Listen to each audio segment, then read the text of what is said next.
पर श्रोता कौन बढ़िया बने। आहा यदामृधैव। अब वर्णन भागवताकार ने सीधा महाभारत का किया। महाभारत के विशालकाय युद्ध में जब भीम की गदा ने दुर्योधन की जंघा को तोड़ दिया और विदीर्ण होता हुआ शरीर दुर्योधन का लटपटाता हुआ कौरवों की सेना मारी गई और सब कौरव मारे गए, तो खून से लथपथ दुर्योधन गिर पड़ा। रात हो गई, आंखों से आंसू बह रहे। शेर सियार यत्र तत्र दुर्योधन के आने लगे। दुर्योधन रो रहा है। अति का अंत हुआ है। अति का अंत इसलिए हुआ कि अगर वो पांडवों को 5 गांव भी दुर्योधन दे देता तो ये हाल नहीं होता। पर कौरवों को लगता था, दुर्योधन को लगता था कि हमारे साथ विशालकाय सेना है, कोई हमारा बाल बांका नहीं कर सकता।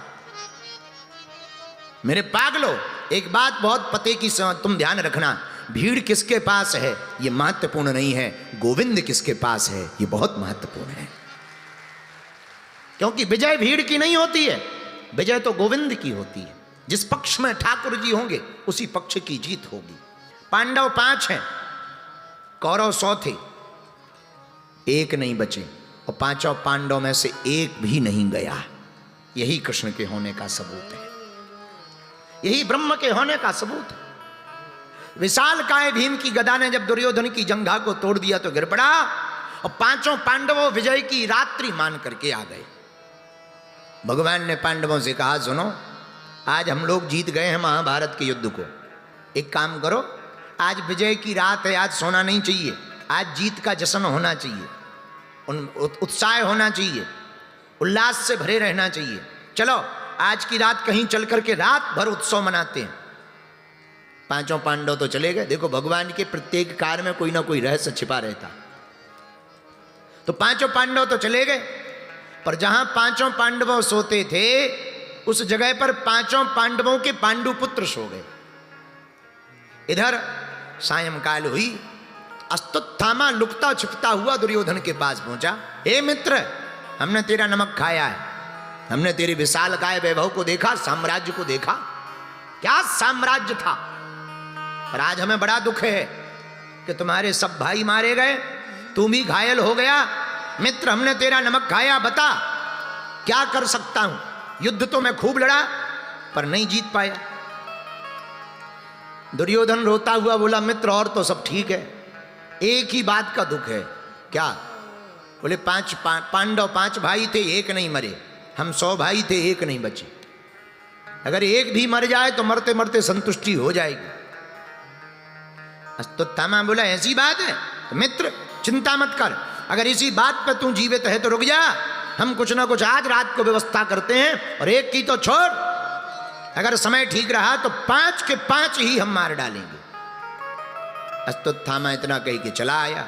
दुर्योधन को लगा शायद कुछ करेगा, इसने किया भी, पर विचार किया कि पांडवों से सामने लड़ना तो बड़ा मुश्किल है, जीत पाना कठिन है, क्योंकि कृष्ण साथ में, कैसे जीता जाए।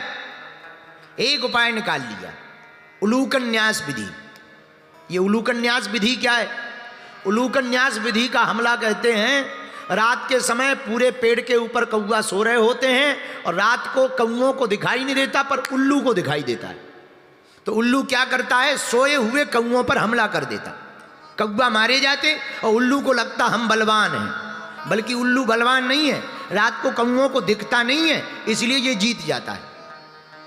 यही अस्तुत्थामा ने विधि करने का प्रयोग किया, सोए हुए शत्रुओं पर हमला करेंगे। पांडव तो थे नहीं, पांडु पुत्र 5 लेटे हुए थे, और रात्रि काल में अस्तुत्थामा ने जाकर के पांडु पुत्र जो पांडवों की तरह ही दिखने वाले थे, उन 5 पांडव पुत्रों के सिर को काट दिया, मार डाला, और 5 की सिर की खोपड़ी को बालों को पकड़कर लेकर के आए। और जैसे ही लेकर के आए और दुर्योधन के पास जाकर बोले, अरे मित्र, तुम कह रहे थे कि एक पांडव मर जाए तो संतुष्टि हो जाएगी, देख हम 5 पांडवों को मार करके ले आए। तो पहले तो दुर्योधन बड़ा मुस्कुराया, बहुत बढ़िया बहुत बढ़िया, नजदीक ला, उठ तो पा नहीं रहा था, जंघा टूटी थी, बहुत बढ़िया, ला ला। लेकिन जैसे ही नजदीक लेकर के गए, सोई चिघाड़ के रो पड़ा दुर्योधन, अरे अस्तुत्थामा, ये तूने क्या किया, जरा गौर से देख, ये 5 पांडव नहीं है, पांडव पुत्र हैं जिनको तूने मार डाला। अरे इन बच्चों ने क्या बिगाड़ा था, इनको मारकर तो तूने अब हमारे वंश में पानी देने वाला भी नहीं छोड़ा, भाग यहां से। और इतना कह के दुर्योधन मर गया।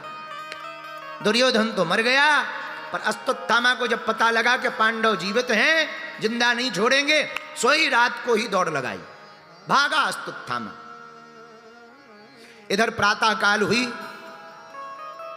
जब बहुत देर हो गई, बालक नहीं जागे, तो द्रौपदी जी ने सोचा जरा देख लिया जाए कि बालक जागे क्यों नहीं है। और जहां समर के महाभारत के समर के एक कोने में, कोण पर 5 बाल पांडवों के लेटने का स्थान था, जहां पांडुपुत्र लेटे हुए थे, द्रौपदी वहीं गई। और जैसे ही गई, सोई देख करके रो पड़ी।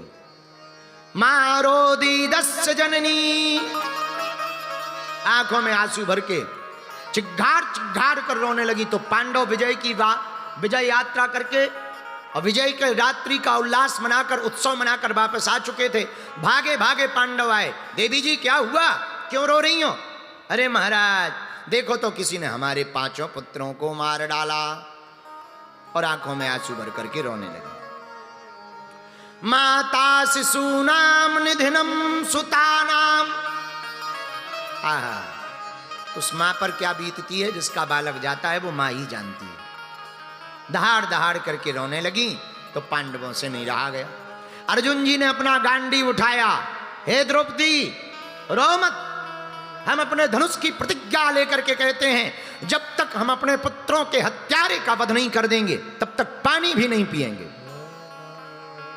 और गांडी उठा करके अर्जुन जी चल पड़े। चलो पार्थ, भगवान कृष्ण की तरफ इशारा किया, चलो गोविंद। भगवान रथ पर बैठे हो चले। गोविंद से अर्जुन ने कहा, ठाकुर जरा देखो पुत्रों का हत्यारा किस तरफ गया। भगवान तो त्रिकालज्ञ हैं, अश्वत्थामा के पीछे अपने रथ को लगा दिया। आगे आगे अश्वत्थामा, पीछे पीछे ठाकुर जी, पकड़ लिया। भगवान ने तो कहा कि देख अश्वत्थामा पकड़ गया है, मार दे। नहीं, द्रौपदी के सामने मारेंगे तो संतुष्टि होगी। अर्जुन ने ऐसा कहा। वापस आ गए, बांध करके रथ में करोड़ते हुए लाए, सामने खड़ा किया। द्रौपदी जी ने जैसे ही नीचे से ऊपर की तरफ देखा, अरे ये तो गुरु जी का पुत्र है, अश्वत्थामा है। तो द्रौपदी जी ने जैसे ही अश्वत्थामा को बड़े गौर से देखा, बोले महाराज,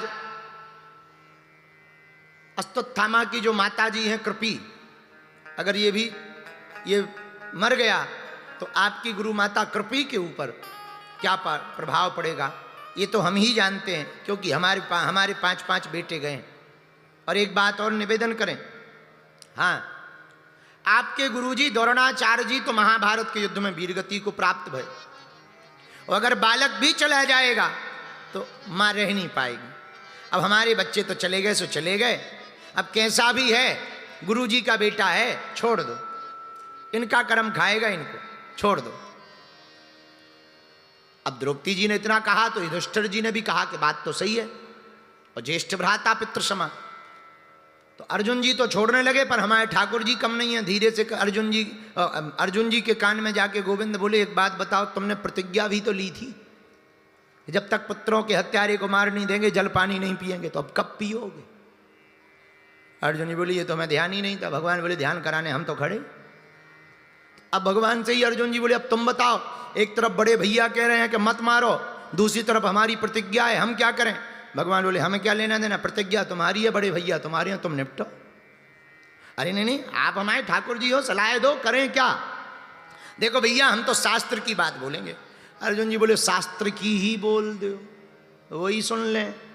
भगवान बोले, सुनो अर्जुन, ब्रह्म बंधुर्न हंतव्या आतताई वधारणा, ब्राह्मण को मारना नहीं चाहिए, पर अत्याचारी को छोड़ना नहीं चाहिए। एक लाइन की बात। अर्जुन जी दोनों हाथ जोड़ के बोले जय हो जय हो जय हो। जब भी पूछो टेढ़ा ही बोलते हो, आज तक सीधा नहीं बोले। एक तरफ कह रहे हो कि ब्राह्मण को मारना नहीं चाहिए और दूसरी तरफ कह रहे हो अत्याचारी को छोड़ना नहीं चाहिए। अब हमें ये बताओ, मारना है क्या छोड़ना है? भगवान बोले हमने तो देखो भाई शास्त्र की बात बता दी, ये निर्णय तुम लो। सोई अर्जुन जी हाथ जोड़ के बोले ये कोई निर्णय है कि जलेबी जैसा फंसाना? ये कोई निर्णय थोड़ी है, उल्टी हमारी गुत्थी और उलझा दी है सुलझाने की जगह। पर सुनो महाराज, हम भी तुम्हारे ही चेला हैं, गीता का ज्ञान हम नहीं लिया है, हम भी कोई साधारण नहीं। आपने गीता में कहा है माननीय व्यक्ति का वध करना नहीं चाहिए, माननीय व्यक्ति का अपमान करना ही मृत्यु के समान होता है। सोई जो है अस्तुत्थामा के मस्तक से मणि निकाल ली और समर से धक्का दे करके निकाल दी।